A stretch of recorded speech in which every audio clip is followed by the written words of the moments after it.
I'll have you go first because my stuff is less less important. But what I want you to start with because I want to know about it and you tell me, but I feel like it's not a movie that you can necessarily spoil. But Life of Chuck. Okay, yeah, yeah, for sure. So the first thing I was going to ask, Kevin, because you are someone who really knows the ins and outs of Stephen King, you said you did read The Life of Chuck. Hmm. Yeah, What?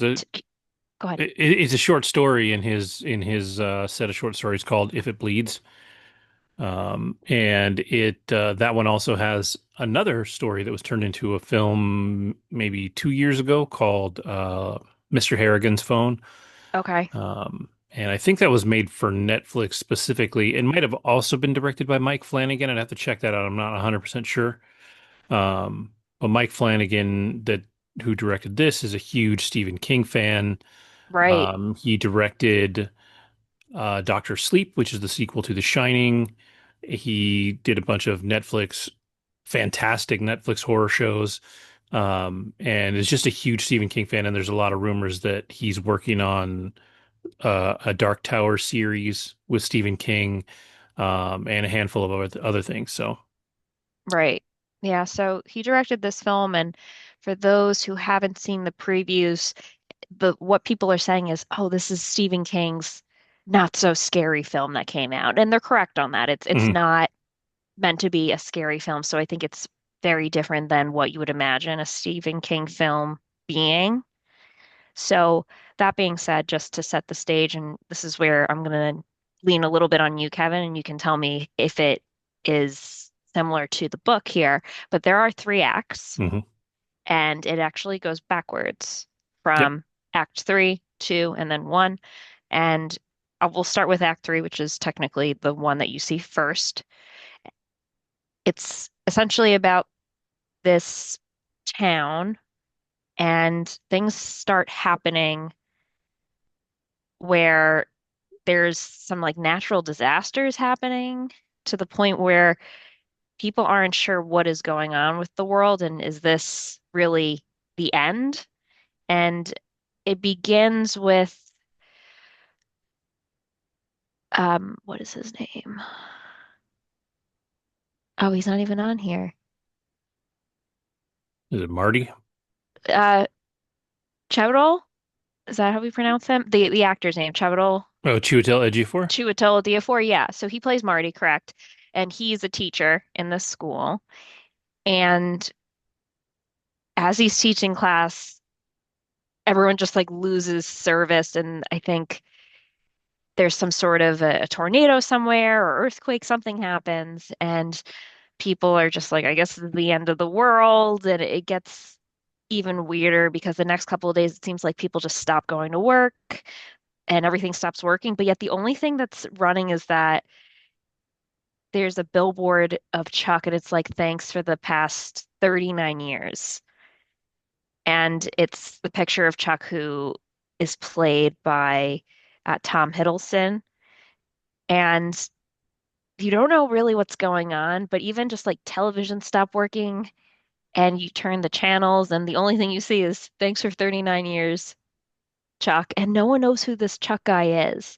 So it's just pretty bizarre. And then the lights start going out, and it's just a very weird, like apocalyptic sort of feeling and sensation that's happening in like it feels like modern day, but yet all we know is that everything stops working, but people are just aware, and there are advertisements for just Chuck and thanking him for 39 years. And we're like, who is this Chuck person? No one knows who he is. We just know we're thinking, is this a guy who's retiring after 39 years? But why is this relevant when the world is coming to a close? Just super bizarre.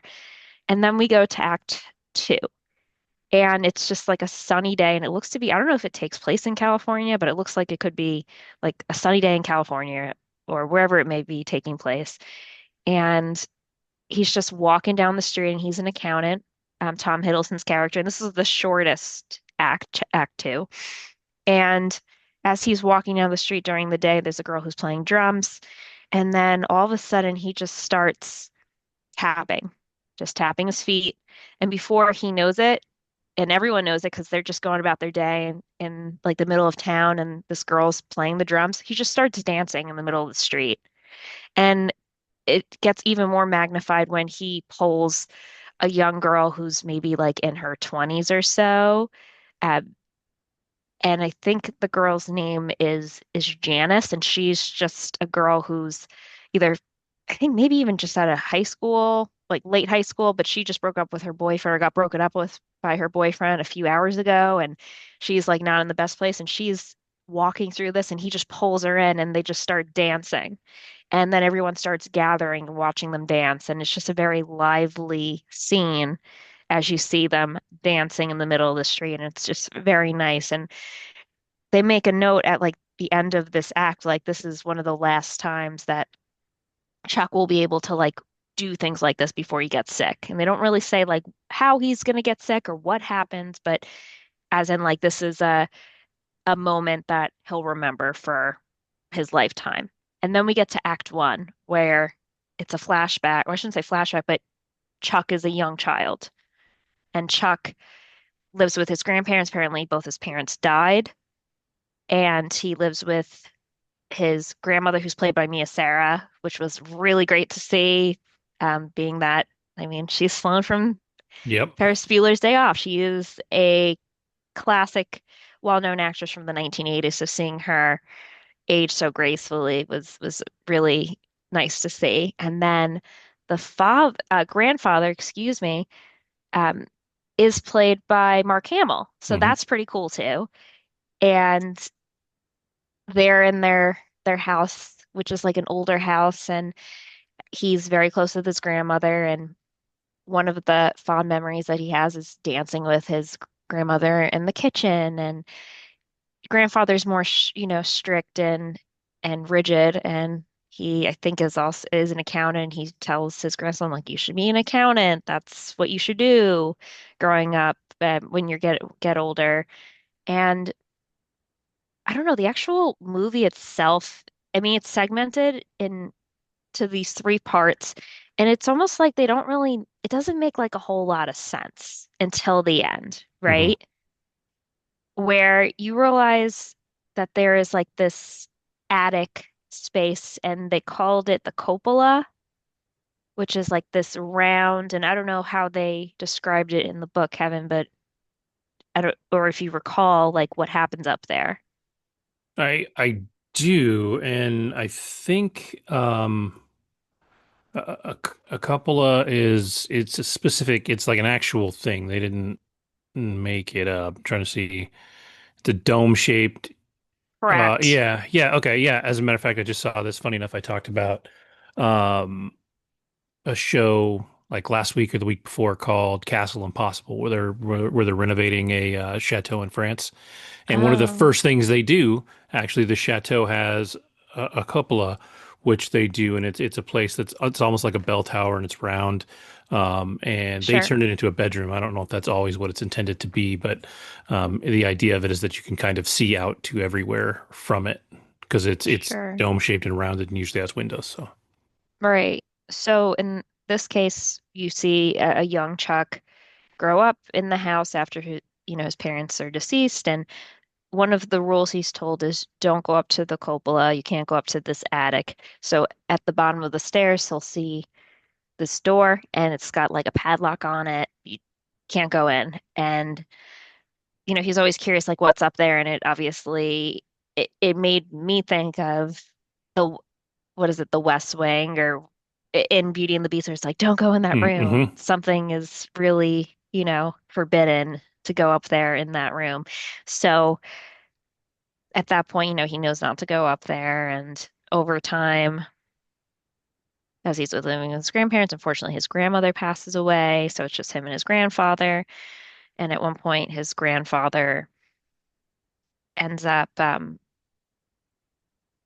he definitely struggles when his grandmother passed away because he was very close with her. So he ends up joining a dance team. I forgot what they called it. It was like the Tappers or something like that. But he ended up being such a good dancer where it's him and I think one other boy, and then girls in the middle school, and they learn all types of ballroom dance, and he's fantastic at it. So much so that he befriends one of the girls who, I don't know if there's anything romantic that comes from it, but she's like at least like a head taller than him, and they end up dancing at the school prom or school dance, which was really cute.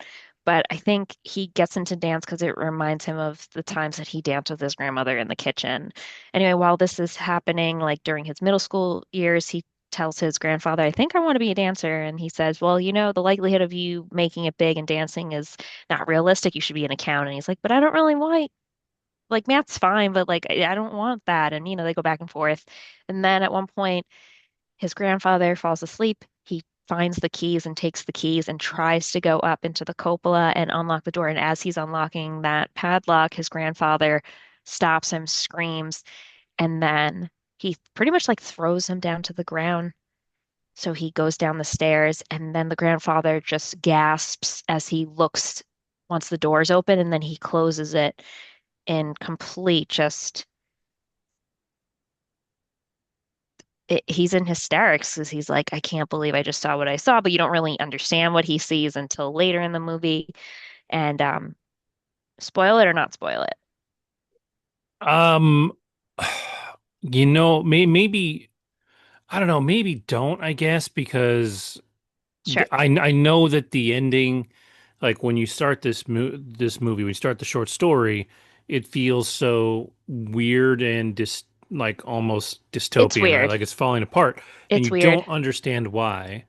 And then the way Right. that it bounces kind of back through time, you don't like it becomes this really nice story, but you It still does. don't know what is happening or why the beginning was what it was. And Correct. this moment near In Act One. the moment near the end of Act One explains it all and gives you an idea of what's going on. And it's still a little, at least the Yeah. short story was still a little bit of a thinker. Like I remember when I was done with it, because when you start reading it, I had the same feeling it sounds like that you do watching the movie. You're like, I don't understand how this goes together. It feels like it's a good story, but like there's a piece missing.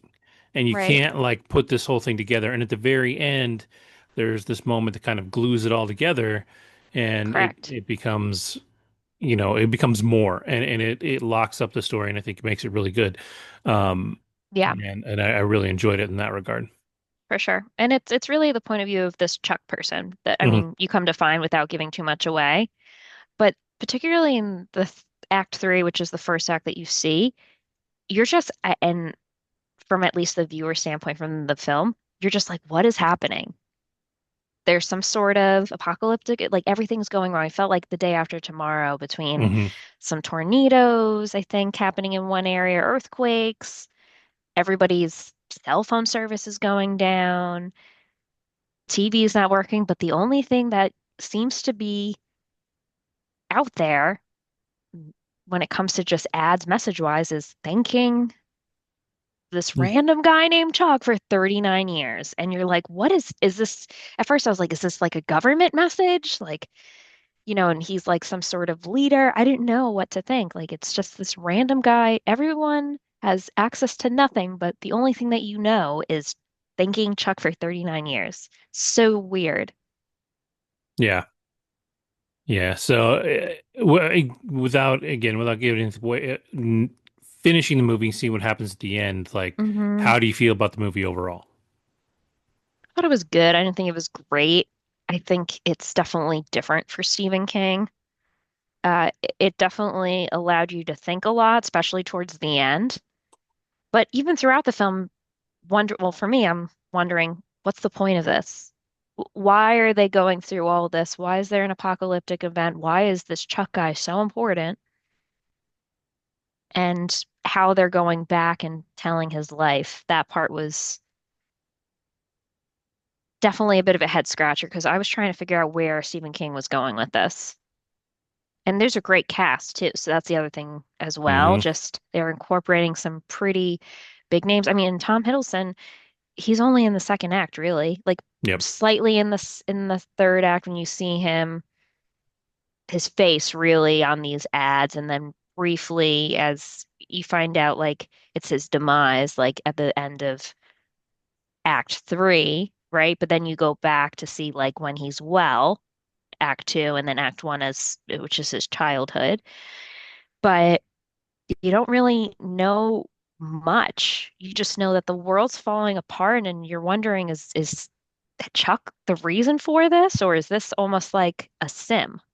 And that's kind of where Hmm. I was at too. Is this just only from Chuck's point of view of what's happening, or is this actually what's happening in reality? And that's where I think you start to question a lot of things. And for me, I was definitely confused, and I had to, as soon as I got home, Google and go on YouTube to see, let's see if there's more. Can we pull back those layers? And, you know, you definitely learn a lot at the end of Act One at that final scene, but I still feel like I needed more explained personally. So I don't know if the book does a better job of that. I noticed like books typically are much more detailed when it comes to exploring those things, whereas films not always. Yeah, I don't think that it is, to be fair, because it's a short story. I mean, we're not talking about a novel here, so True. it's relatively short.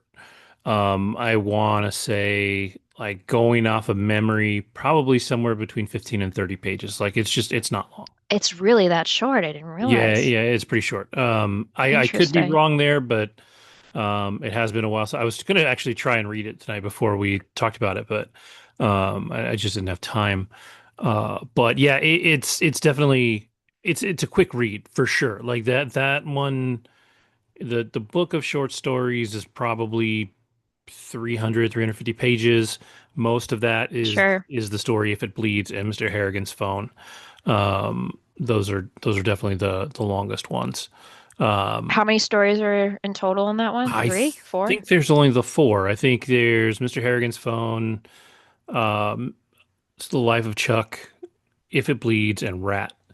Um, And do they have and all similar themes or no, not no, completely all no, different stories? yeah, not at all. Mr. Harrigan's Phone Yeah, is, I mean, for me, it's kind of horror adjacent. It's more of a suspense thriller kind of thing. sure.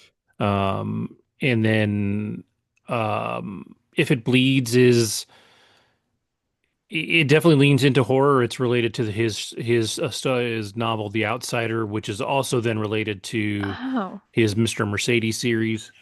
okay. So And all different. yeah, and then Rat is just a short story about an author um who can't get his stuff together and kind of Hmm. ultimately makes a deal with the devil kind of thing. Oh, And so it's I don't even know if that one's horror or if it's just kind of again like yeah. more tragic than horror. Uh, but yeah, Life of Chuck.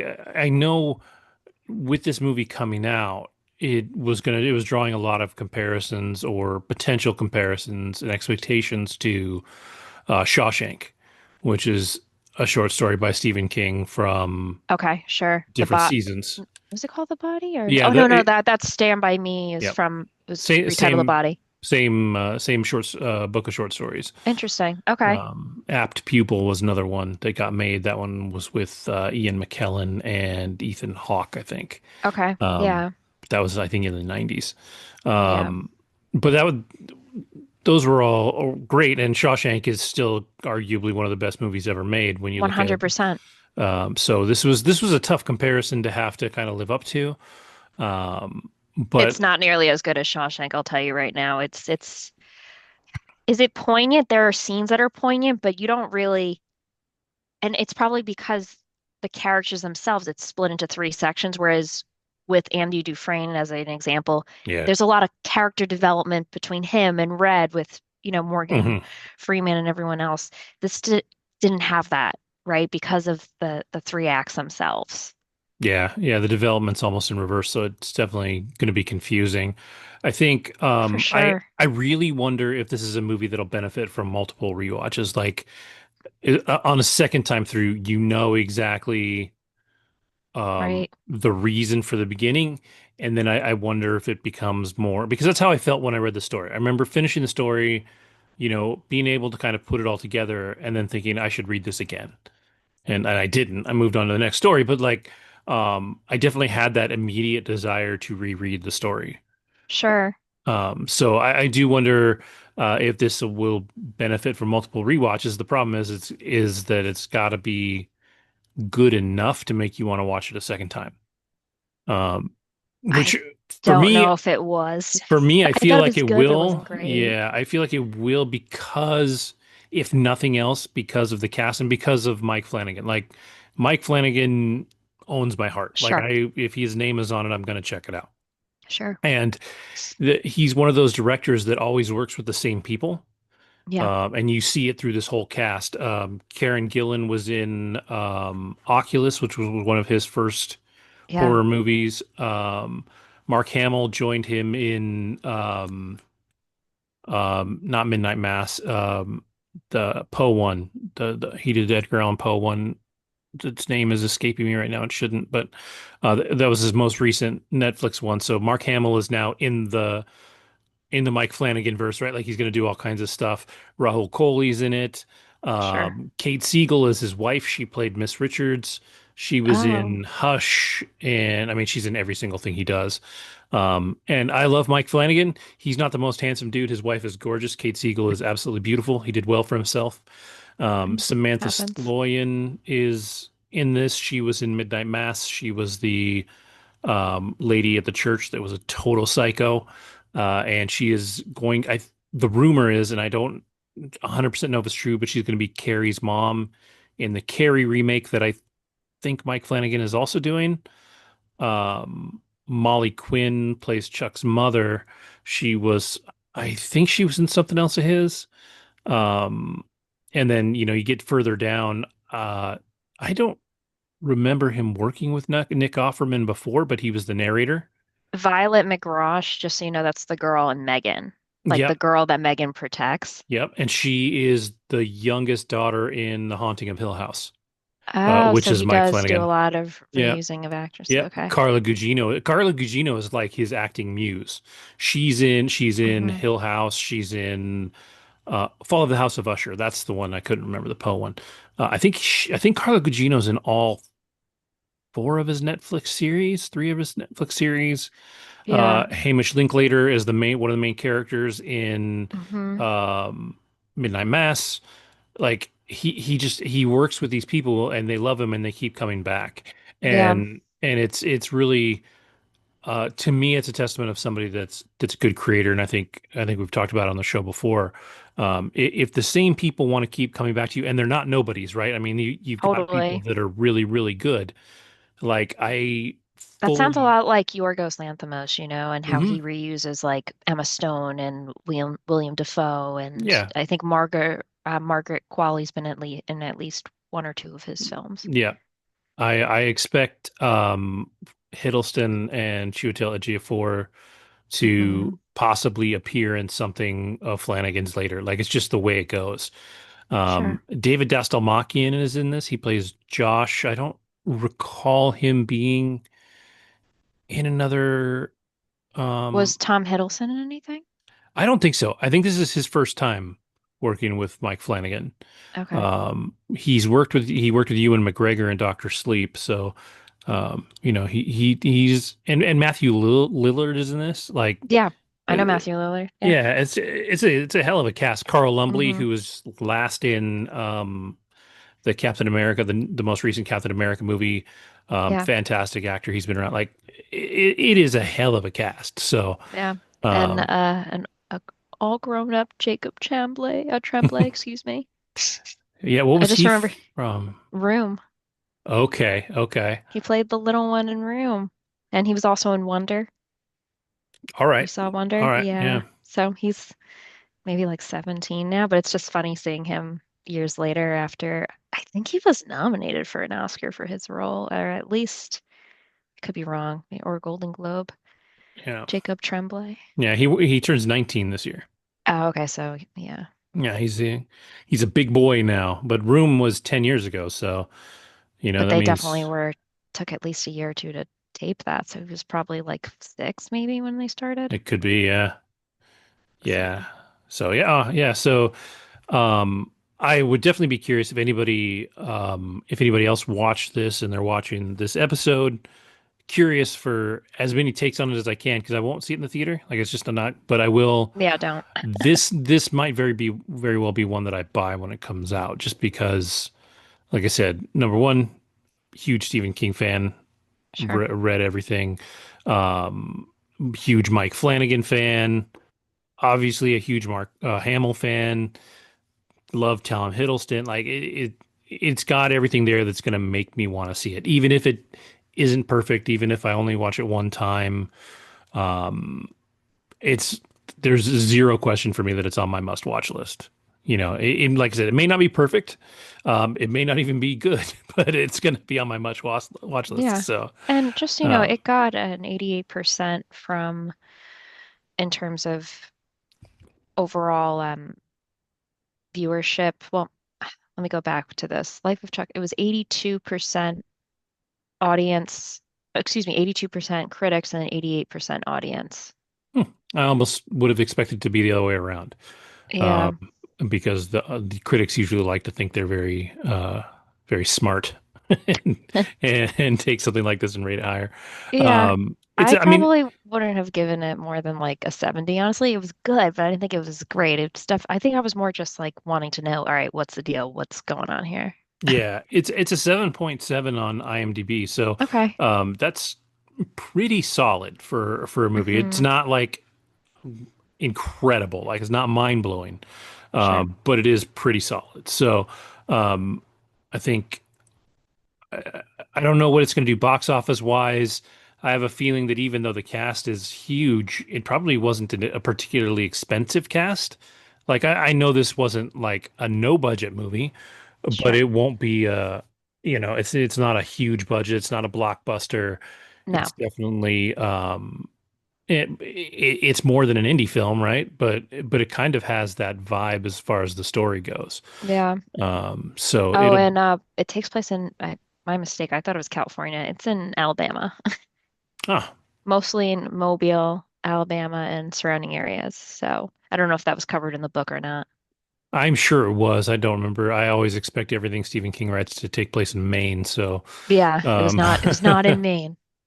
so all right, all right, cool. Well, I will move on from that and just tell everybody, obviously make your own decision. But if you've got the time and you're looking for something, I would feel like it would make a decent like date movie too, Definitely. because um, it's not scary, it's not graphic, it's not violent. It's probably PG. Oh shit, it's rated R. Okay. Must be language. Um, and yeah, it's just overall, I mean, it's a feel good movie. It may not be perfect, but it's the whole point of it. It's a feel good movie. Hmm. And so, go see it on a date. Um, so leaving the theater, going to stay at home. My contribution tonight will be two things that fall into the I watched it so you don't have to vibe. The other day, I was trying to figure out what to watch, and this movie came up called Cleaner. It's on Amazon Prime, and I saw a small review for it that I didn't really read too much on because I didn't want to be spoiled. But the gist of the review was this movie is okay. It's not too bad, and it stars Daisy Ridley and Clive Owen. She's a window cleaner at a big office building, and it's effectively Die Hard with Daisy Ridley. So I'm going to go ahead and spoil this one because I'm going to tell you not to watch it, and if you do watch it, it's on you. But for the most part, knowing that it's you know a Die Hard-ish clone, there's really no surprises to this thing. It's going to end exactly how you expect it to end. So the movie opens. Daisy Ridley, she works at this building. She wakes up in the morning. She's got to get to work. She gets a phone call that says her brother is being kicked out of like a it's not a group home, but it's something along those lines that he lives in. He's autistic. And so she goes, gets in an argument with the people that work it. She obviously loves her brother. He is difficult and he is definitely on the high functioning end of autism. Like he can communicate with her. I feel like the way the character's written, if they didn't tell you he was autistic, you wouldn't know, and you would just think he was kind of a punk, Sure. which I can actually relate to. I feel like when my son was diagnosed with autism, that's kind of how he was. Like you wouldn't know it. You would just think he's, kind of got an attitude. And that now I think they've determined that he's not even on the spectrum, or he's not even autistic anymore. He's just on the ADHD side of the spectrum. But anyways, enough about my life. But it feels like the same thing. Like this guy is he looks like he's in his 20s, maybe even older. So she's caring for him because they don't have any other family. Got kicked out of this group home. She's late for work where she's being threatened with being fired because she's late. So her only choice is to bring him to work. So she brings him to work, Mm. tells him to stay in the lobby with this really nice guy whose name I can't remember. That's basically like the doorman. And she goes to work and her job is to clean the windows. Well, she starts cleaning the window and this other window cleaner comes down, um, and they have this really nice, friendly conversation. He's a good-looking guy. Seems like maybe they have a flirty friendship plus kind of relationship, right? And he teases her, and then he bails because his shift is ending and she's late and she has to work extra now. So she gets stuck there working late. She's cleaning the windows. During this time, this group of masked people that are dressed like performers come in through the front door because there's a big gala going on upstairs for this company that um, touts themselves as eco-friendly. And these guys, as it turns out, are kind of eco-terrorists. And they have all this footage that shows that these guys are actually terrible for the environment. They're doing awful, awful things. And Clive Owen is their leader. And so Clive Owen's character, has them all at gunpoint. They get all chained up.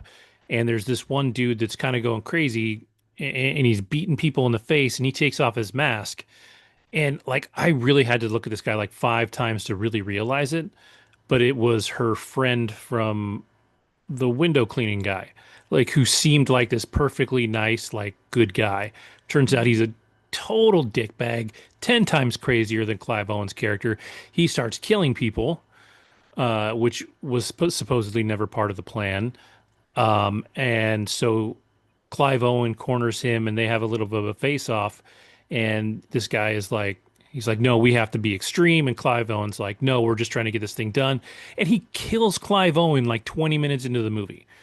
And so if you look at the posters, like the actual like posters, it's Daisy Ridley and Clive Owen. Clive Owen's Mm. barely in He's this barely thing. in it. Like they put his face on there for clout and then killed him. And I was like, damn, okay. And so somehow this guy has a bunch of people that are in this group of terrorists that are 100% on his side. So they kill a bunch of their own people so that they can feel good about killing these guys that are ruining the environment. And their whole goal is to record all of them confessing to their crimes and then they're going to release it. Why they don't just live stream it, they don't say. Why they're recording it to put it out later, who knows? Hmm. So during this process, Daisy Ridley, I think the first thing she sees is actually Clive Owen getting killed. She's out doing the window cleaning and things start to go sideways because dude realizes that she's still out there. So there's somebody on the outside paying attention. She like takes paint and writes SOS on the side of the building Mm. and lights it on fire so somebody knows there's something going on. Because so for almost the entirety of the film, like for me, far too late into the film, she's outside the building on a cleaning like Platform yeah. thing. And so as the story goes on, we come to find out she's former military. She got kicked out of the military because she was a little too sassy. Like she was Okay. super badass. She butted heads with somebody that was more important than her. This as the story goes on, we find out she was probably right, but she left because it was just not a fit for her. But she was a badass, and so she's obviously this threat to these people, especially because this guy knows who she is and what she can do. and he's like, "Oh, you weren't supposed to be here." But even though he seemed like her friend the whole time, he is totally okay with just killing her. Like just Sure. so you're just like, okay, this guy sucks. And so the whole movie goes on. She finally gets inside. They have their face off. At one point, he straps this thing to his wrist that is like it's a kill switch. So he's got bombs in the basement. If he dies, if his heartbeat stops, this thing will trigger and the bombs will go off. And they take very good care to mention that, he can take it off or whatever. It's got 5 seconds to detect a heartbeat before it explodes. Right. Like they explain this to you. They don't explain it to Daisy Ridley's character, which is silly. I don't, she's not there. So they get in this fight at the end. She's fighting the dude. She grabs his wrist. They're fighting. He's like hanging off this ledge and he's laughing because if he falls off the ledge and dies, the building's going to blow up. And she holds up her wrist and she's got the thing wrapped around her wrist instead of his. So somehow he doesn't even notice that she took it off of him during the fight, put it on herself within the 5 seconds that she has, straps it on, which it almost looked like the first time he put it on, it took like 5 seconds. And she pushes him out the window and he dies and everybody lives happily ever after. And Hmm. it's like, it is like, I want to say it's like an hour and 39 minutes long. So it goes really quick. Hmm. She doesn't get into the building until the last like less than 15 minutes. Like it's like dramatic. It is action packed like through the whole thing and the drama is solid. Sure. Uh it's just it's not particularly good. And Is it just not believable? oh, it's certainly not believable. Not Okay. not at all. And like I said, the decisions that these bad guys are making make absolutely no sense. Sure. Like if you want to rat these guys out, why would you record it and package it and send it to Okay, all so these it's just places? not Yeah, this. when if they're that technically brilliant, why Hmm. wouldn't they stream this to every streaming site everywhere all at Right. once? Because I get the idea that if you put it on YouTube it'll be pulled down instantly. Like YouTube wouldn't let something Allow like it that or go on, yeah. right? Same with TikTok, all these things. But even for a few minutes, it would be up there until people realized what was going on. If But there's a bunch of sites that wouldn't take it down. A news story would pick it up while it was streaming. Like like so many reasons that they would just stream it and they don't. Yeah. And so that like that doesn't make sense. Like just so much of it just doesn't make sense, and it's kind of silly. And it's nice to see Daisy Ridley out there and working because I feel like she hasn't done a ton since Star Wars. She's done a couple of movies that um, didn't necessarily hit it off. She Hmm. did, I think it's called The Marsh King's Daughter. I think that was hers.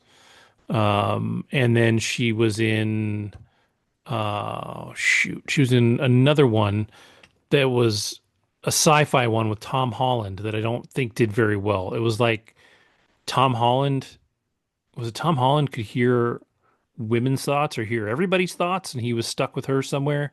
Oh, I feel like I've heard of this movie. Yeah, I don't remember the name of it. Is it Um, Chaos Walking? maybe, yeah. Yeah, there we go. Tom Holland and Daisy Ridley. Yeah. I saw her in that Disney film, Young Woman in the Sea, about a woman who like Oh, I didn't see swims that. the English Channel. It's on Disney Plus. It was okay. Yeah. I think it's based on a true story, but she plays Trudy Ederly, excuse me. It was a similar movie to the one that I saw last year, with the woman who swam from, I think, Yeah, yeah, Florida yeah. to Yeah, with uh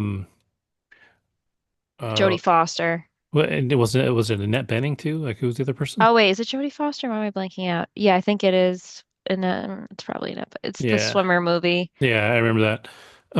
which was good. Mhm. That's also based on a true story swimmer. But yeah, like Daisy really like I really want to see her succeed, and it's like she's just not quite picking the right movies because I don't think she's a bad actress. And this one was fun because she got to kind of kick butt, but she didn't get to do it for very long, unfortunately. Like she didn't It's get a to. short film. Naiad. Yeah, The other film was Naiad, and it yeah. was Yeah. Oh, it was with Jodie Foster and Annette Bening. Annette Yeah. Bening played Diana Nyad. Yeah. Jodie Foster played her coach. Yeah. That's right. Okay. So yeah, Hmm. so anyways, Cleaner, it's fun if you Hmm. like that kind of movie. I think it's better than the Dwayne Johnson wannabe Die Hard movie that came out a few years back. But it's still not Yeah. great. Like, I mean, you might as well just watch Die Hard. Die Hard's the original. If you like Daisy Ridley and you just want to see her on screen, this is Hmm.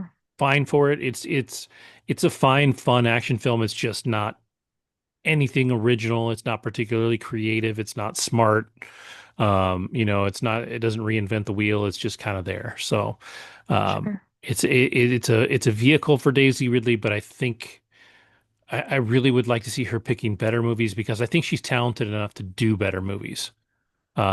She's just at the moment not. And I wonder, let me look real quick. I'm on IMDb right now. On here.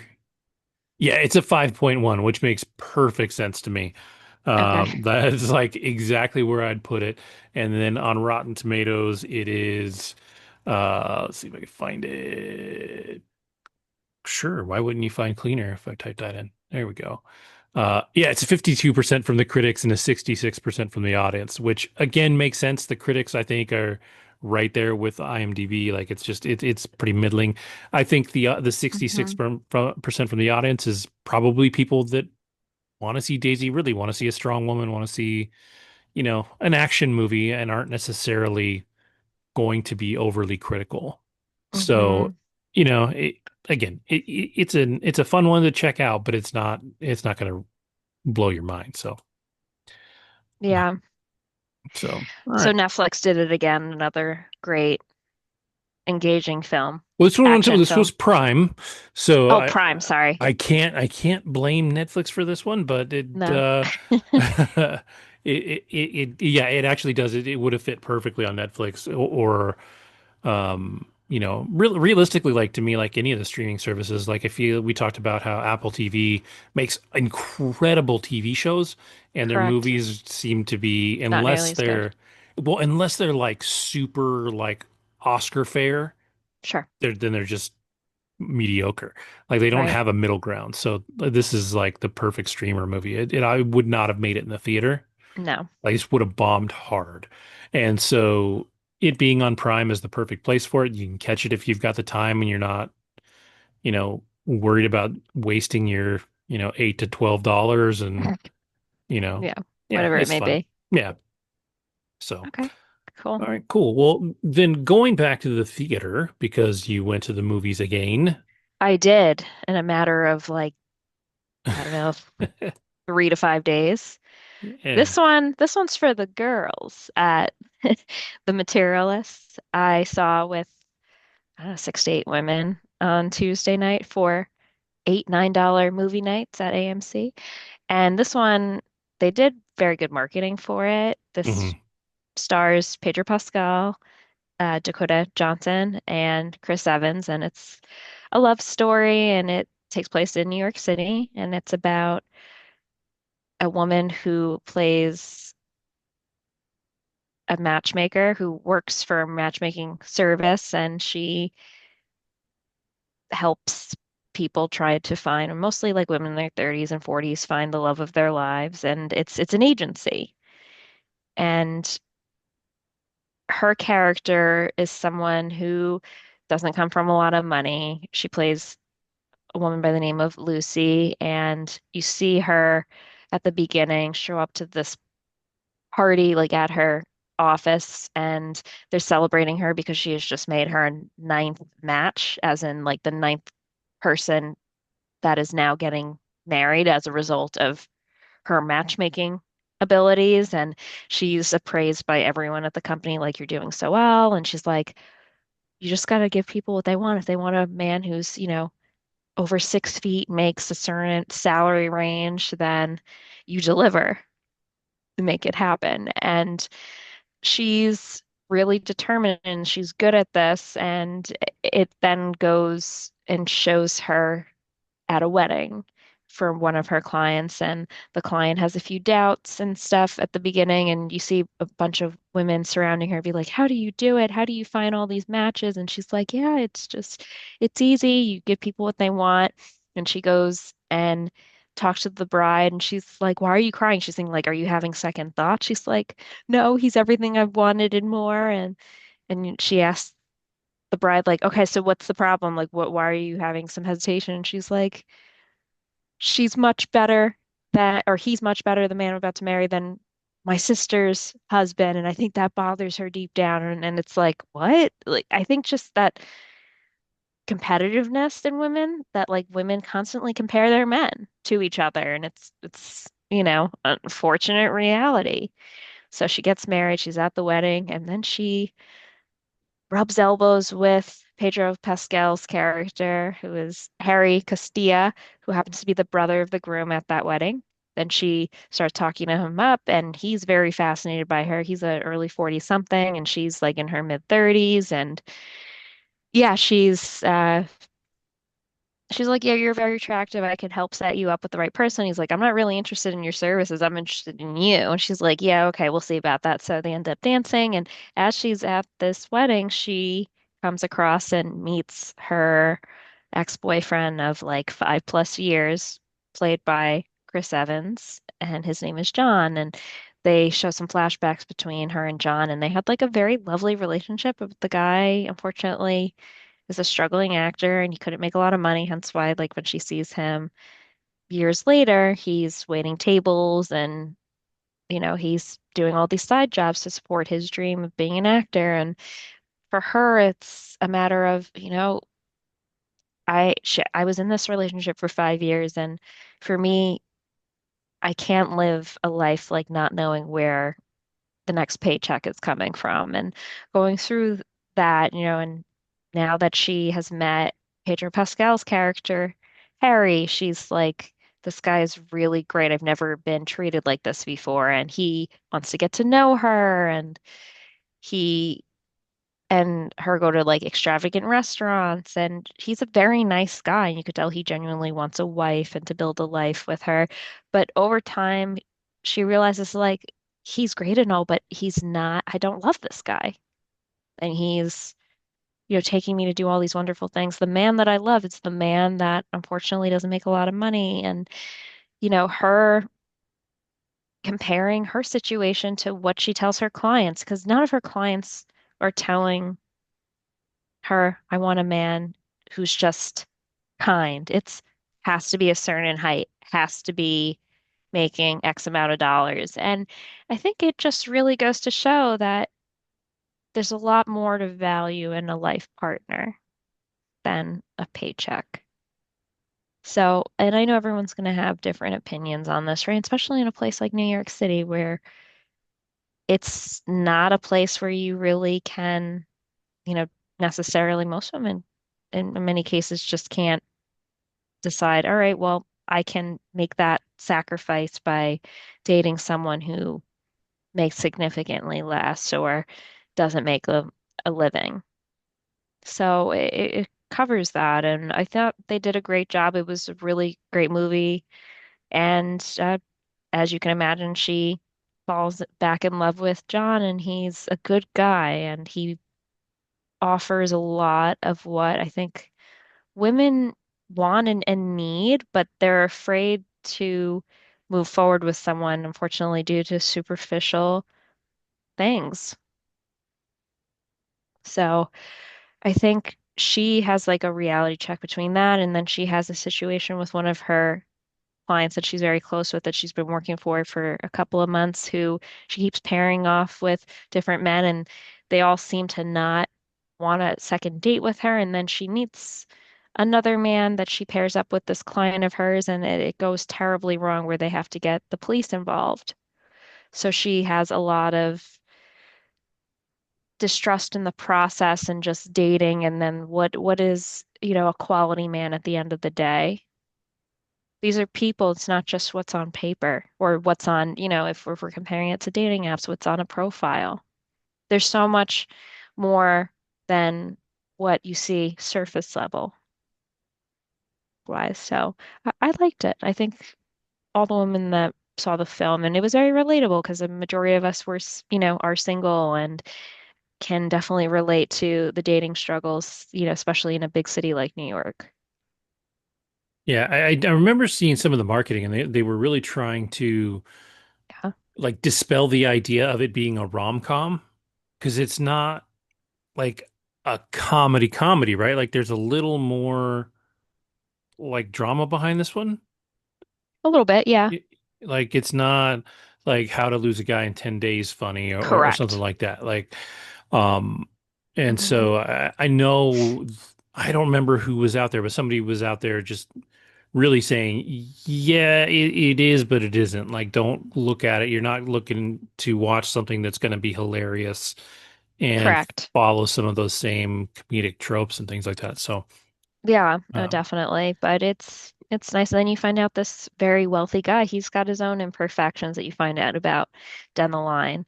So yeah, it's definitely something that made, I think, most of us women think about our own life and reflect on, what exactly is perfect anyway.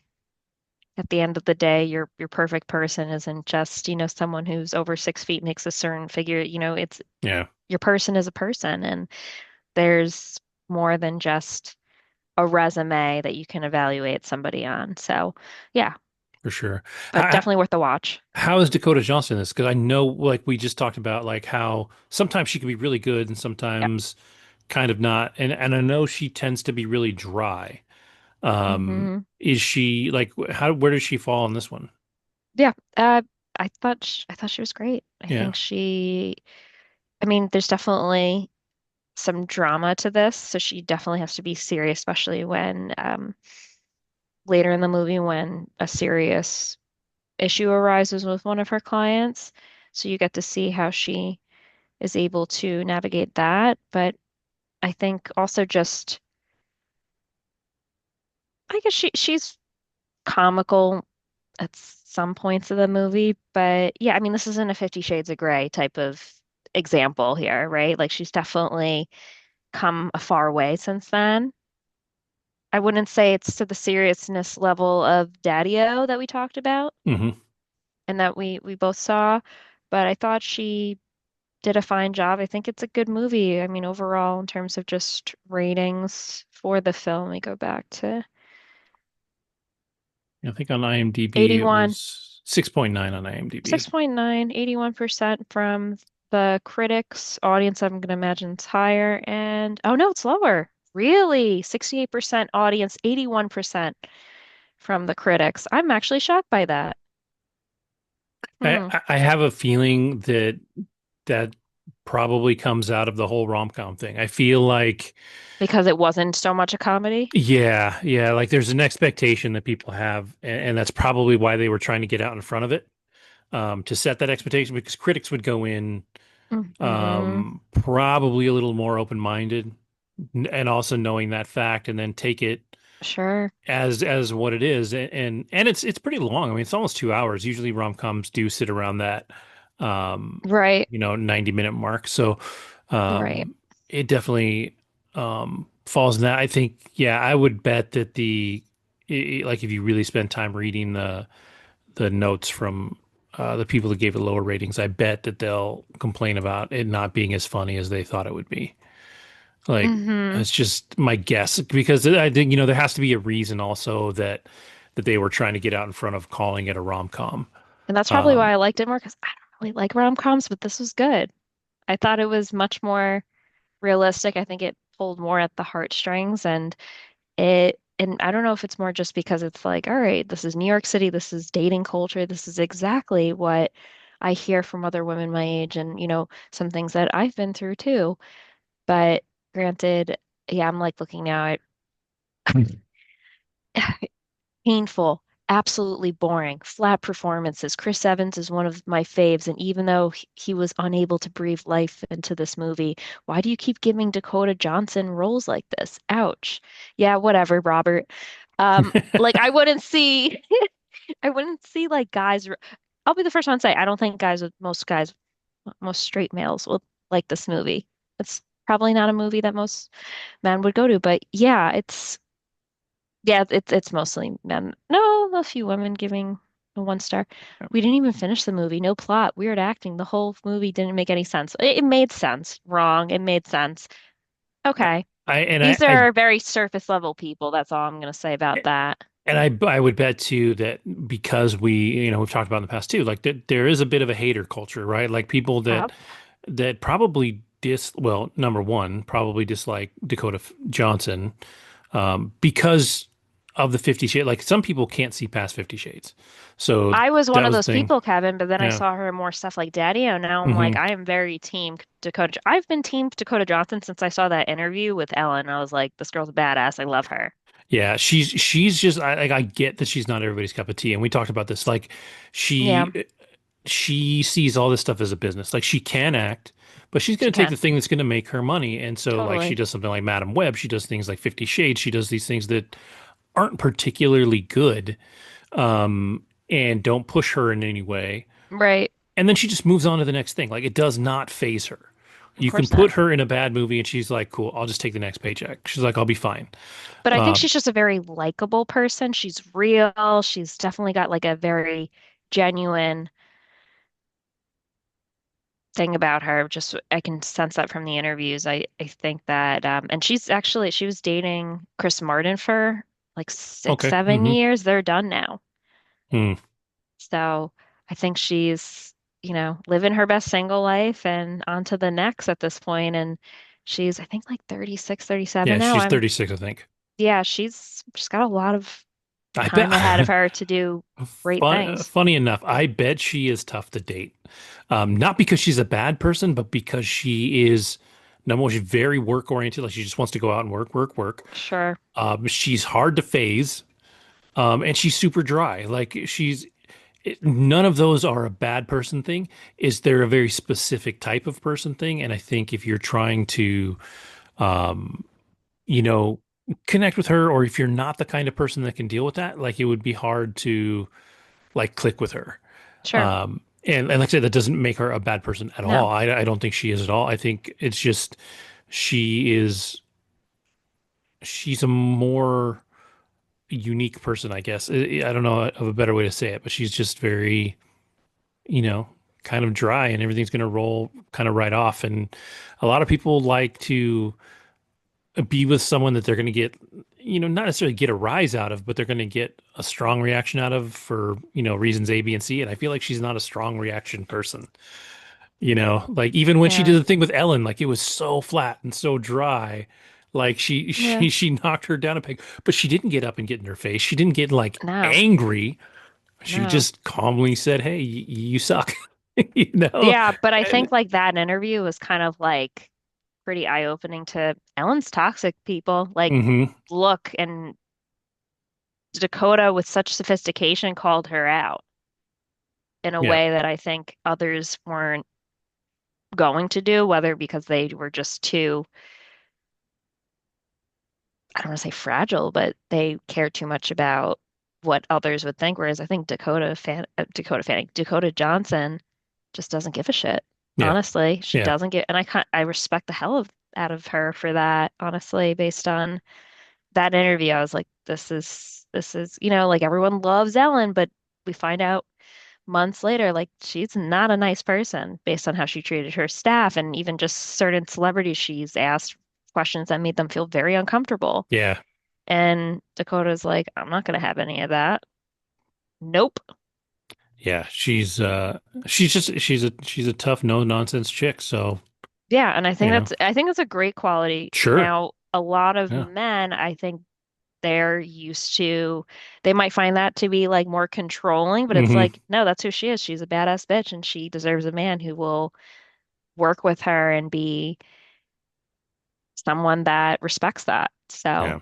hell yeah. But yeah, she definitely is someone uh I think her character does resemble a lot of just what she stands for as a just in real life because she wasn't going to settle. And even though you would hope or think that she's revisiting things and moves forward with Chris Evans' character, I think she is someone that she could have had the world with this rich guy, but she realized that wasn't love.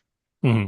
And I think a lot of women, based on women that I've interacted with, they'll settle for someone based on money. They don't need the love. They want what's on paper. Whereas I think a lot of women are confident in their being and they feel whole themselves that they choose a partner based on who most complements them in a way that's going to be most suitable for that forever person. Yeah.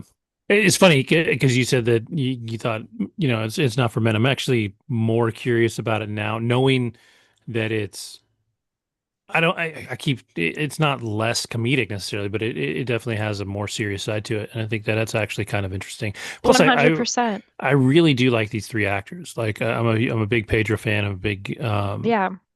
Chris Evans fan, and I like Dakota Johnson when she does good work. So, Yeah. I'm curious about it. When it hits a streamer, I might check it out. Yeah. I'm definitely more in line with the clinic, the critics, just with everything. That they have to say just going through this. It's definitely more than just a rom-com for sure. There are some funny moments, but yeah, overall it's I think just women that date or that live in a big city that can relate to this, whether they're in a relationship or not, or if not, like I mean, even myself, I was in a relationship for almost 2 years, a couple of years ago, and I would hear my girlfriend say, "Oh, the dating culture, I need this."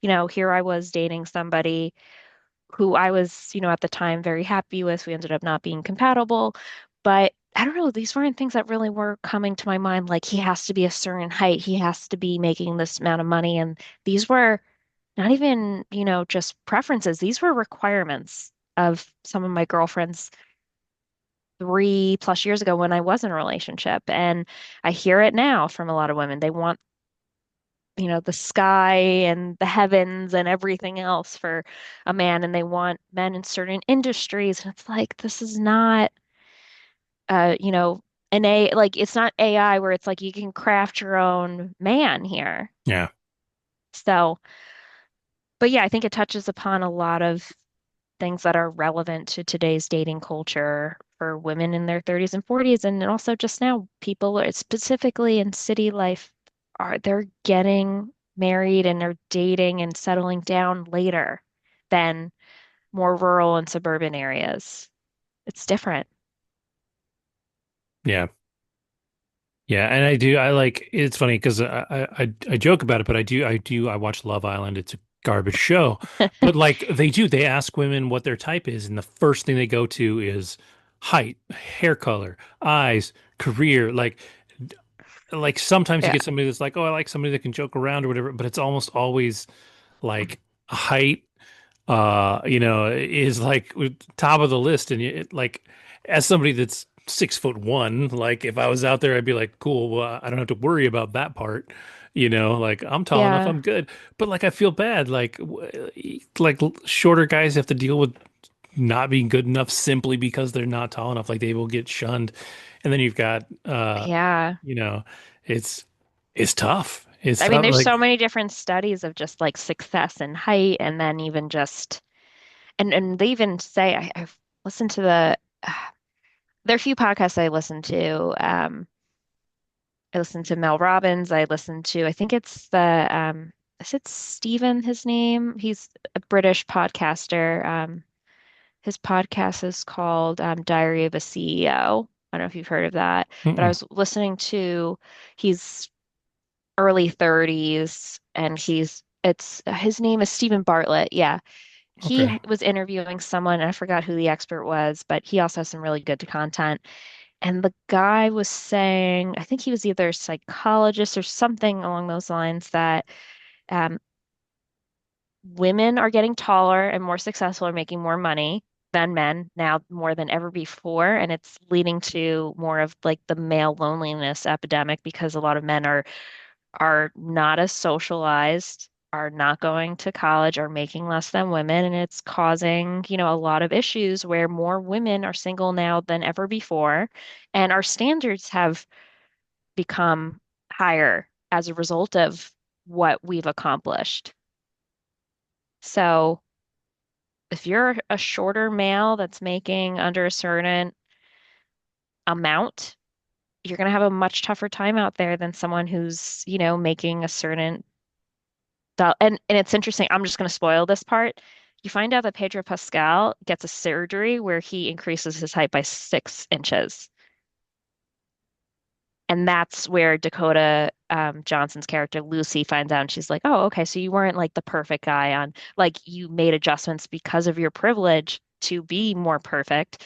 But for a lot of women, like even if you're a short, rich guy, if he was 6 feet, let's say, I mean 6 inches, or he said he was like 6'1" or whatever, he would have only been like 5'5" or 5'6". Some women don't want to date that. Yep.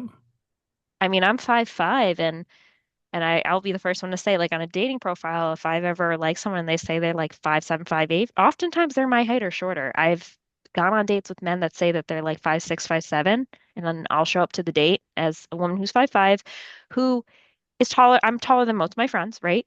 I've gone to dates and men are shorter than me. And to be honest with you, that's not like an end all be all. If the guy's great, so go and talk to him, right? But it is interesting how a lot of men are not honest about their height and how it's so important to so many women. Yeah, yeah, I know It's insane. shorter guys get really freaked out. Like they'll, worry about how height comes across and like having to be taller and like I I said, remember one guy, I think as soon as he saw me stand up, I could tell in his eyes he was like so disappointed. But I said 5'5". You yeah. said 5'6", 5'7", and you were at least 2, 3 inches shorter than me, which is not a problem. But I think his ego was a little bit hurt Mm-hmm. by Mm-hmm. seeing that. I stand up and I wear sometimes sneakers with a little bit of not a heel, but like I wear some Yeah. sneakers that give me sometimes more height to be more like 5'6", right? But yeah, that I just remember seeing his eyes and he was like, "Oh shoot, she's taller." And Yeah. that's a you problem, but it's one of those things where Well, it it's is like my middle son, he's the one that's girl crazy, right? And he okay. he's always he's worried about appearance, he's worried about all this stuff. He's about 5'10". He's still got some growing to do, but he's like, I'll never date a girl taller than me. And I'm like, dude, it's like, come on, man. Like you can't It's like, unfortunately society has really ingrained that yeah, in us that height is as if like that is so much of what matters. like How it about with matters. Yeah. But how about all of these? Like, I feel so bad. Like, a lot of these women that are models are like 5'10" and taller, maybe, or five Hmm. nine and taller. It's like they're models. Yeah. They're some of the most like beautiful, hottest women. And it's like, well, look at their dating market. It's even smaller, right? Yep. So it's interesting. But yeah. And I have a lot of friends that are shorter than me, and even they'll be like, I don't want a guy who's shorter than 5'5". But I'm like, but you're 5'1". You could date a guy who's 5'5". Yeah. Nope. Yeah. Has to be at least 5'7", 5'8", or tall, just it's rough. It's rough. Yeah. But the fact that and I don't even know if this is a real surgery or not, but basically what they explained in the process is that, yes, some men will have their legs broken and a few inches added surgically. And apparently Yep. that's what Pedro Pascal and his brother, who was one of the matches that she made at the beginning. So knowing that, like, had he not gotten that surgery, they wouldn't be there at that altar getting Yeah. married. That's so sad to think that, though, that people have to go through, in my opinion, right? That those individuals feel like they have to undergo surgical procedures or really just modify their looks in order to find the love of their life. I don't know. I know that's a very like controversial take, perhaps, and maybe even a hot take for some people. But yeah, Yeah. I know the surgery is real. I historically have seen it where people that suffer from dwarfism, people that, little people, right? yeah, Have done it because that's a hard world to live in. sure, And if it's done right, I mean, you really can gain 4, 5, 6 inches, but it's brutal. Like if you look up the videos on what they do, they take your leg, right? So say your leg is in one piece here.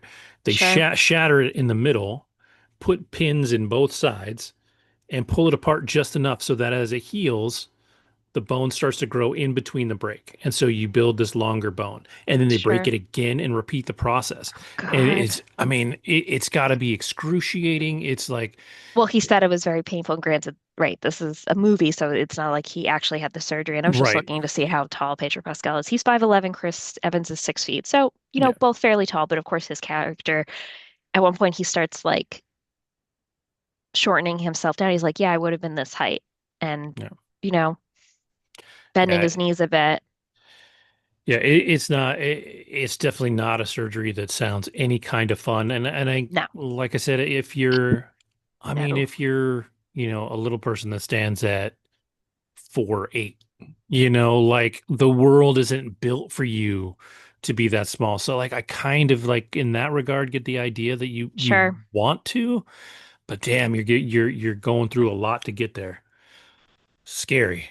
Yeah, it is scary, but I think with just new technology out there, I mean, look at all the people who are getting their faces done or just different procedures just so they can and I know studies show that like people that are taller or more beautiful are open to more opportunities. But yeah, it's a very real thing, and I mean a lot of these realities are exposed in this movie, and I think that's maybe why some people didn't like it. I don't know, it was too real. Hmm. Yeah. Yeah, I definitely think that's probably, like I said, probably part of it. It's just not out there enough, not funny enough for people that are looking for that thing, right? Sure, So, it's definitely not like How to Lose a Guy in 10 Days type of thing, right, right, for sure.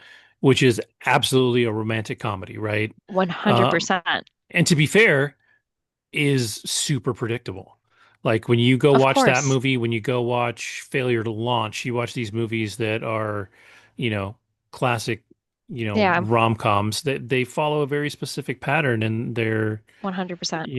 easily predictable and all that. And it sounds like this one probably isn't, and that sometimes frustrates people. They know what they want to It is, see. but it's not. But it just, I think it's explores topics that these rom-coms are not exploring. Yeah. Other ones that we gave examples to. So, but yeah, definitely give it a watch. I think it was worth it. All the women that went with me were, I think we were all in agreement. We all enjoyed it. Nice. All right, good. Well, going from things again that are totally worth watching, I'm going to take you this time to Netflix, and I have to set this up the right way Okay. because it is me and my son. We love to watch things that are not good because Tragic. we will mock them and laugh and have a good old time. And so I was looking for something else to watch at the time, flipping through HBO, and up came this thing called The Swarm. And like the second I saw it, I was like, well, I had two thoughts. But first, when I tell you a show is called The Swarm, what do you think it's about?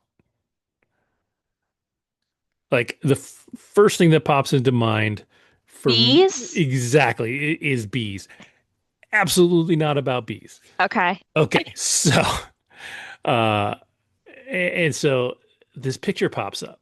It says The Swarm, and it shows killer whales swimming away from a boat that is on fire. And so when I first saw it, I was like, "Oh, is this a documentary about was it like last year or the year before? There was a rash of like killer whale attacks on like yachts. This was a real thing." And so I thought maybe this was a documentary about that. And so I was like, "Oh, cool, maybe I'll watch that because I'm actually really kind of curious about what happened there."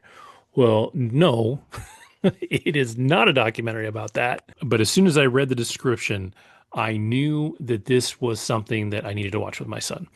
The description on the HBO page, I don't remember exactly what it says, but this synopsis is perfect. It says, across the globe, strange happenings born out of the oceans are mystifying and imperiling the world's population. A group of scientists undertakes a terrifying mission to the depths of the Arctic Ocean to confront a deadly intelligent life force bent on human extinction. I knew so one of two things was going to happen when I watched this. One, it was going to take itself super seriously and be bad because it takes itself too seriously, or it was just going to be ridiculous and funny and we were going to have a great time with it. And so I showed my son the picture, read the description, we were ready to go. The first thing that happens when you start the first episode, across the bottom, it says a CW original. And that's when we were like, oh, this is going to be amazing, right? Because if it was on the CW, we're not talking high quality content, No, right? I'm thinking like a drama of some sort that's like Y- basic and lame. Yeah. So this is based on a book that is apparently really good. Like it's a well-rated From when though? From early 2000s or how? I mean it must be like this And this is a definitely new film, or when did this come it's out? this came out in 2023, I think. Okay, Um like this is definitely um like it has a point of view, right? sure. And the idea is that we're destroying the planet and we need to be more careful. Like that's the whole idea of it. Um, but it's so bizarre, and this may be a function of the way that me and my son set up our TV and all that because we always watch things with subtitles, um, just to keep up with what's going on. If we look away or we're joking around too much or whatever.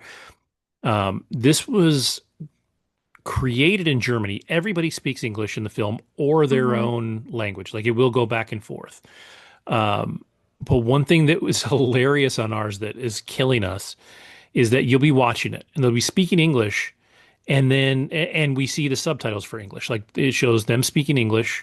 They're English speakers, right? So it's not like they're speaking in German and we're seeing English language. They're actually speaking English. Um, Hmm. they'll switch to whatever language they're actually speaking. There's French, there's German, there's Japanese. Sure. Um, at the top, it just says foreign language and then gives no subtitles. So there'll be like 3 minutes of the show where they're talking in a foreign language and you have no idea what they're saying. And so we're just dying because all it says is Did you watch foreign the language. trailer before this or no? You just read the synopsis No, and they're no, I like, did turn it not. Yeah, on. I did not waste any time with the trailer. Oh Uh, shit. and it just says foreign language, and we are dying because we're just like, oh, they're speaking foreign language now. It doesn't say what foreign language, just says foreign language. You can't understand what they're saying. So there's got to be a solid 30% of the show that we don't even know what's happening. Um, the opening scene, this dude goes out fishing. He's got like a net and he drops it down, and the net basically gets pulled out of his boat into the bottom of the ocean. For some silly reason, the dude decides to dive in after it because he can't stand losing his net. He swims down to the bottom. It's not particularly deep water. He starts trying to cut it off the rock, and he looks up, and fish are starting to swirl around him, just like small fish, like small school fish. Uh, and they essentially trap him in there, and the implication is that he dies down there, like they won't let him out.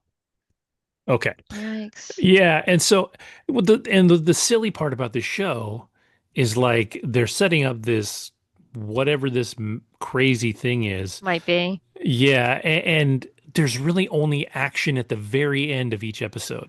So it's like 40 minutes of drama, 5 minutes of like action. It always opens with like a dramatic event and Hmm. closes with a dramatic event, and everything in the middle is dialogue where they're trying to like piece together what's going on.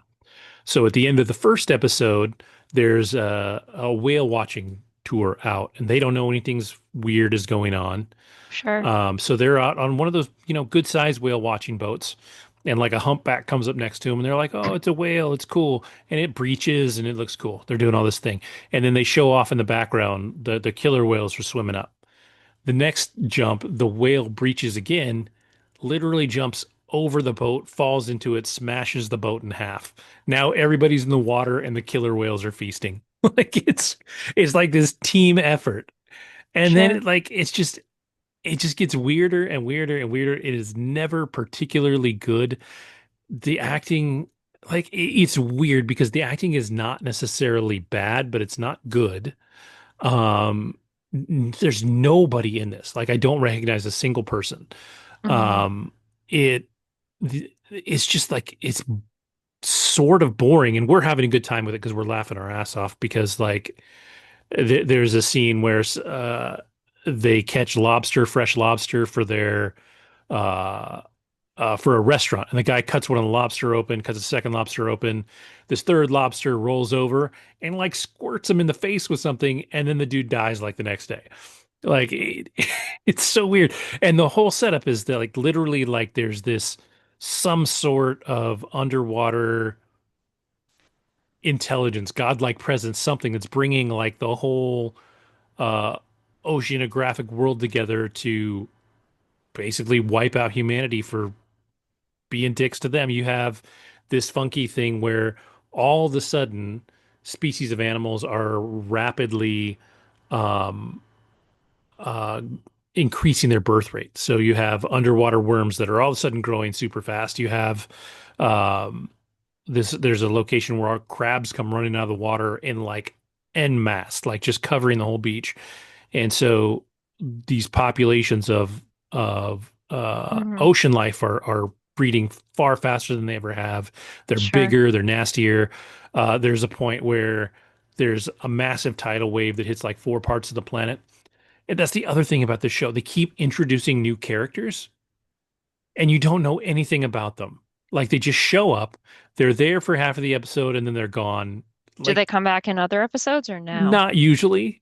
It's so weird. So it's like, Eh, it's basically from what you're telling me, just there's a lot of weird stuff and it's all stemming from the ocean, but eh, there is no like sequence of like characters, like human wise. It's just all random different th- things happening that there stems from the ocean. are like six core characters, and you don't even realize who the important characters are until like the fourth or fifth episode. There's a few that you can tell, but they keep introducing all these new New people. characters that don't Mm, stick. And so it's hard to focus on these characters that are important until they finally start kind of whittling down the story about halfway through the season. sure. And so it's just weird like that. And then because this is supposed to be the, taking back the planet kind of thing, it's all over the place. So some of it's in Italy, some of it's in Scotland, some of it's in Canada. It starts in Peru, but they don't Hmm. even tell you where these people are. And people like will just all of a sudden end up in Japan or they'll end up in a conference in some other part of the world and you don't know who's where. And so Right. it's just, it was very poorly done, very confusing. And like I said, if you're not like me and my son, if you don't like to want to watch this to just mock it endlessly, it is not a good show. Like I can't recommend it. I'm really curious about the book. This is a bestseller. From what I can see, the book is pretty well rated and is probably a good sci-fi thriller. Like it as a story, like I can see that the idea is there, and it probably reads really well as a book. It just does not translate as a TV series at all. Hmm. And I just like I said, I would not recommend this to anybody unless you are really looking to watch something and just kind of tear it apart. Um, which we are doing. We have two episodes to go. We have finally seen them give a name to whatever this intelligence is. Phenomenon. Yeah, Yeah. that's this controlling things. Um, and like how they come up with a name is absolutely ridiculous. Like it's so silly. Like just it takes itself so seriously. There is not a moment of humor in this show, like not a single one. And me and my Mm, son are laughing the entire time. Like it it's just not good. And it's like I said, for us, it is absolutely perfect. We have been having so much fun watching this. yeah. I This just guy's German, the novelist, it looks like, mhm. who wrote it. Does that Yeah, it is a very German show. Like I think the okay. director was German. I think it's written in um like he's German. A lot of the actors are German. Sure. Um Producers, all that. Like it definitely has a German cast Yeah. and feel to it. Um but it's just not good. It's just not good. I I'm enjoying it, but for all the wrong reasons, for all of the reasons that they would not want you to enjoy it. So, um, yeah, don't watch it. Don't watch The Swarm. I think so. It's a 5.9 on IMDb, which is far better than it should be. But I actually think it rated better on Rotten Tomatoes. Interesting. Let me see. Yeah, it's a 70% from the critics and a 74% from the audience. And I'm like, Hmm. I don't know what you're watching. Like my son went through and looked at the reviews and he's like people like this and I don't know why. Like it just Maybe they like the book. I I hope so. And like I said, I'm actually really curious about the book because I feel like I can see where the story works if it's done well. This is just not done particularly well. Hmm. So it is what Okay. it is. But it's been fun for us. Probably not fun for anybody else. Father-son Um, bonding time. And you're also exactly. taking one for the team to let us know not to waste our time. Yes. And to be fair, that father-son bonding time has been awesome. Like we have had so much Oh, fun. So I love that. And this is your oldest this is or my youngest? youngest. Your youngest. Yeah. Okay. So Cool. all Love that. righty. All right, cool. So you want to take us out? You have one more thing? I have one more thing and I'll make it short. All right. So there is a film that a movie that I saw in 2020, but I didn't finish. And it's called The Equals. And I was cruising through my Prime account, Amazon Prime account last weekend, and I came across this film again. I was like, all right, let me rewatch it and give it another shot. It's with Kristen Stewart and Nicholas Hoult, and it is a sci-fi romance film that takes place sometime in the future where there's been a new utopia that's been created after probably some sort of series of apocalyptic events, and everyone's dressed in white, and this new reformed and rebuilt society is filled with people that are motionless, Hmm. emotionless. They don't have the capacity to love, to share real, like, true empathy. They're just rising up out of their bed, going to work, doing their day-to-day functions, and then doing it all over again. And upon the society, they come to find that individuals in this world develop a they refer to it as almost like a wellness or a disorder as SOS, which in their world is more or less known as switched on syndrome, and it's just like a fictional disease where people start experiencing emotions again, so sadness, love, etc. And these people are considered defective and they have four different stages. So you come to find that Nicholas Hoult, who is the main character, his name is Silas, is going to work, doing his thing. He wakes up every morning and they wake up and like everyone's got their own like little room and it's definitely very futuristic. It's like the bed pulls out and then it's like time to wake up and he wakes up and it's very almost like militaristic and rigid where he wears the same outfit every day and they're all like dressed in white and then they go to their work spot and I think he's an illustrator, I believe. And so he does his illustrations for this job and at this job he meets the character of Nia who's played by Kristen Stewart. And one day he wakes up after having a series of just panic attacks and a nightmare and he's like, why am I feeling this way? It's weird.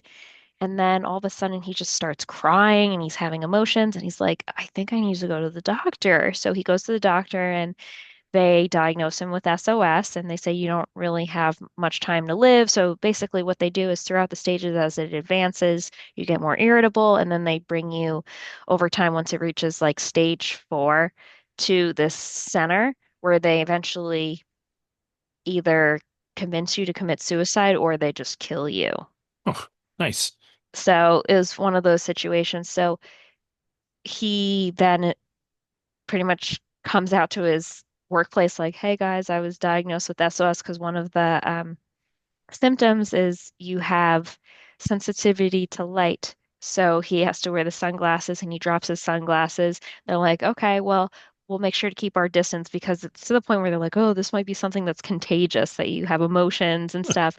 So they give him his own, it's just so bad. They give him his own little mug, like for his coffee mug, almost as if this is like segregation, like the SOS people have to drink out of their own mug so that everyone else doesn't, catch emotions.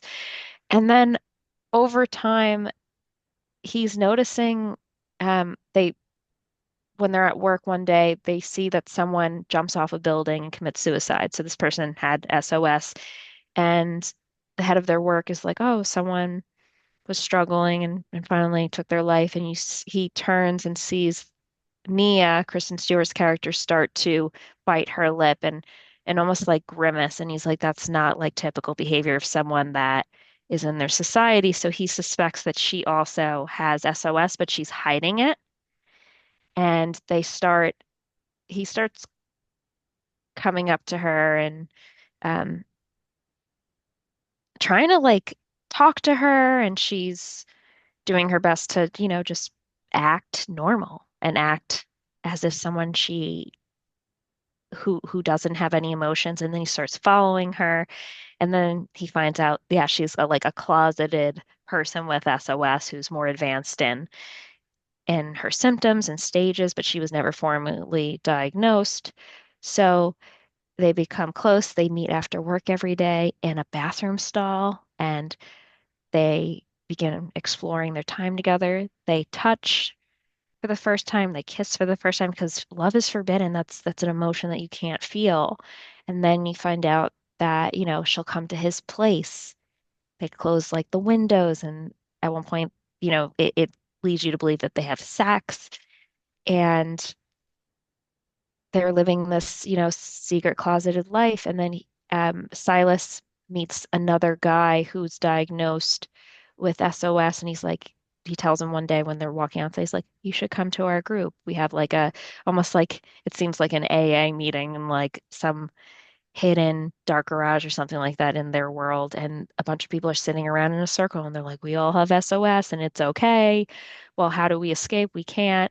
And then over time, they make an announcement that they've come up with a vaccine for SOS. And if you have SOS, you're encouraged to get this vaccine. And over time, Silas and Nia are like, "Well, we don't want to have to continue concealing our love. This isn't a life that we want." And at the beginning of the film, you see a woman who's like carried out. Apparently, like she fell in love with another man. They both had SOS, and he died at the center when they killed him. And then they take hold of her, and she's in hysterics. So they are encouraged to like be silent and not express their love. So they're like, "Why don't we leave this society and go to beyond our borders to another world where we can express ourselves?"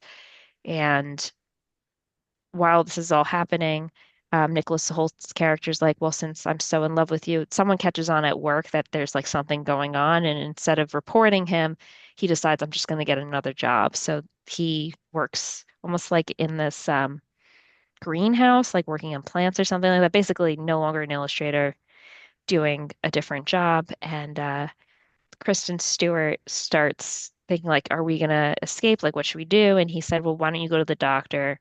So she goes to the doctor, and she finds out that she's pregnant. And at that point, it's like, all right, well, you don't just get pregnant, right? Like, obviously, you're a threat to society if you're reproducing. So they bring her to the center to try to dispose of her, really, and kill her. And luckily, one of the people that works at the center is also diagnosed with SOS, and she's got like an inside to everything. So she was able to swap Kristen Stewart out with someone who committed suicide a few days ago, and then takes Kristen Stewart and is like, "All right, I'm giving you a new identity and name," because whenever they go somewhere, they have to like dip a card in and it says who their name is. So she switches out her identity for someone who already passed away with SOS, and Kristen Stewart ends up running away. And while this is all happening, Nicholas Holt's character Silas she thinks that she's dead, or because she's brought to the center. Well, she's done. There's nothing I can do about it. He almost commits suicide, but instead what he does is he gets injected and gets the vaccine so that he can get rid of his SOS and be emotionless again. And then unfortunately, I'm going to spoil it. Sorry, I don't think this is a movie that anyone should really see. It's so lame. Um,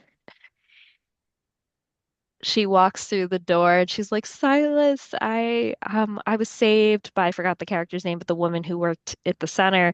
And he's like, "Oh, it's too late. Like in the next 6 to 8 hours, I'm going to be emotionless." And those that have SOS that get the vaccine, you have like a Band-Aid and like a like basically the injection site's on the side of your neck. And she's like, feels so bummed about it. And they spend like their remaining hours later, they're like, well, let's still go on the train together. And then like the final scene is like him being like, I don't feel anything towards you, which is like crazy to hear. And she's like upset and crying. But then final scene is he sits next to her and then holds her hand. So we're like, is this like not an effective vaccine? Like, what does this mean? Maybe in this other world it won't be as effective. I don't know, but the whole point is that like they wipe out emotions completely. And it was definitely a very weird movie. The first time I watched the movie, I watched with a guy I was seeing, and I think not even an hour passed, and we were like, this sucks, and we turned it off. And then I was like, no, let me give it a chance.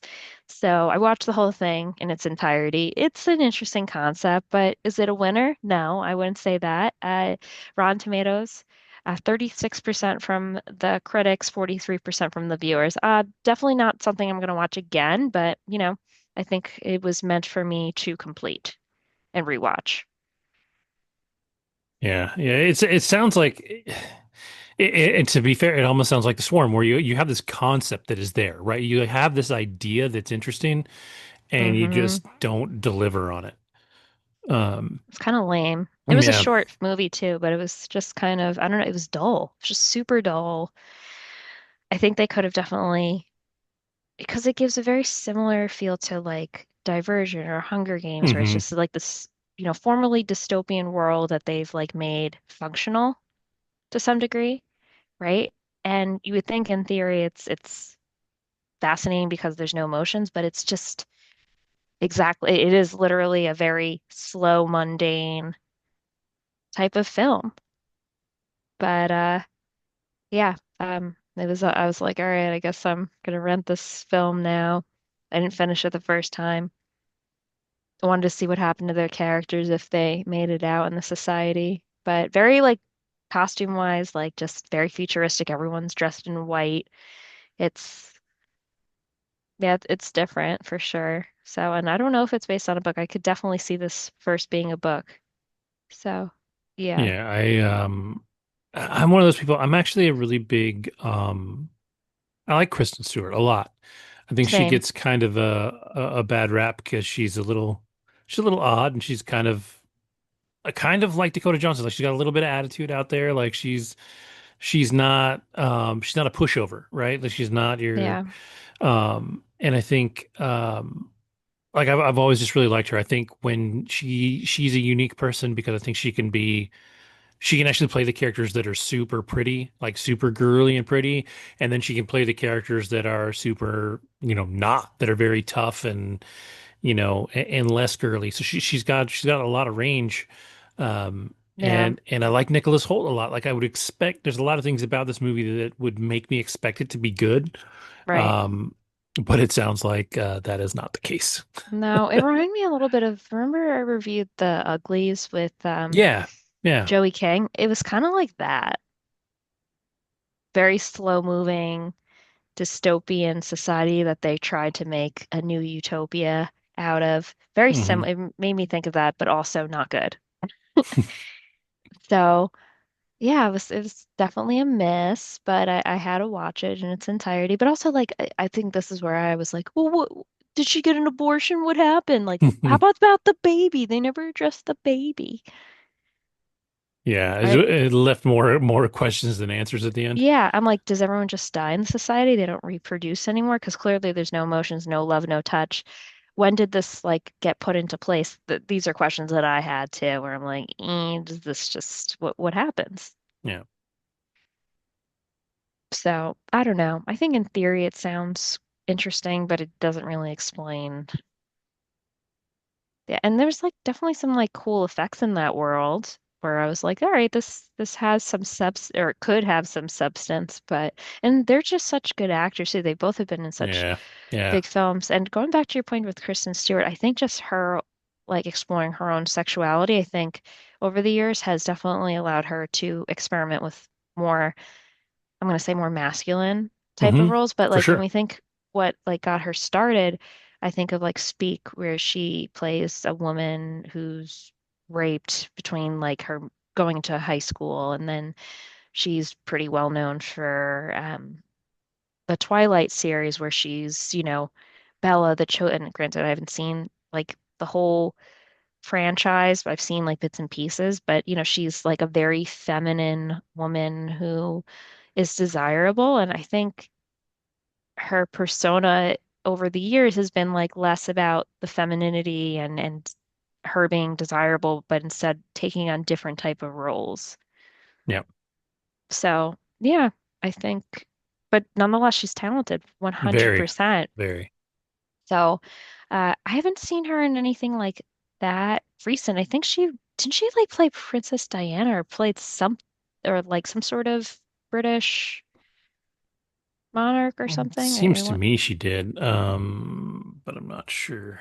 She's been in like a lot of different films, but nothing that like comes to mind that's within the past like few years that I can think of. Let's see. I know Nick. Love Lies Bleeding actually looked really good. I keep meaning to watch that one. That's where she falls in with the girl. She's a fighter. Um, Chris, I don't remember if Kristen Stewart's character was a fighter also, but that one looked pretty good. That Yeah. came out last year, I think. This Okay. is 2024. Yeah. Right. She's got 3 movies in the works. Mhm. Oh, she's gonna play Sally Ride in The Challenger. So that ought to be interesting. And she Underwater back in 2020. That's the Oh, I last thing I remember remember seeing her that. in. I I liked that. remember I didn't see it, but I remember the previews for that. That was like right around like before COVID happened. I was like, this looks like a alien type of Yep. Yep. film or one of It's those, more of a what do you call it? like a The Predator monster. No, it's like the monsters of almost. the deep. The Sure, sure. Yeah. there's a term for it that is completely escaping me because it's 2 in the morning.